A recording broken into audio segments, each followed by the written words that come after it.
افغانستان یو بل ستره بدبختی هم د مقاومتیان دی. د احمد شاه مسعود څخه نیولې بیا راځه تر زوی پورې د دوی دا رقم لکه میکروب نه دی. افغانستان نظام یې دننه وخوړل.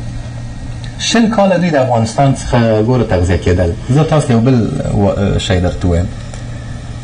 یوه شپه رئیس عمومي امنیت ملي نوم یې نه درته ما ته میسج وکړ یو شی در استوم خو بیرته به یې پاکوي. ما ورته وویل چې سمه ده رئیس صاحب پاک به یې کړم. ویل ګوره وعده راسره وکړه چې بل ځای کې به م ثبت نه ساتي مال نه ساتم.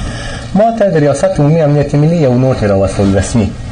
په هغه کې لیکلي وو ضیا مسعود چې د احمدشاه مسعود ورور دی او زبیر مسعود چې د احمدشاه مسعود وراره دی دا د ایسای نه معاش اخلي او ایسای ته کار کوي. واضح ما ورته وویل چې رئیس صاحب دا خو دغه دي ثبوت قد لري ولې نه نیسې؟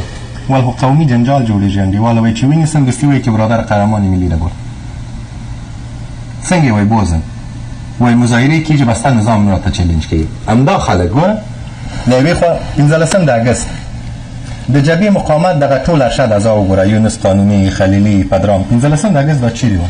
تاسې د بل کوم نظامی تحرک په افغانستان کې فکر کوئ یا ملاتړ کوئ بغیر د دې نه چې مقاومت وسیږي یا فکر کوئ چې را بشي یا تاسې ملاتړ کوئ؟ څو پورې زه خپله په خارج کې ناست یم لکه د احمدشاه مسعود زوی زه د هېڅ جګړې طرفداره نه یم.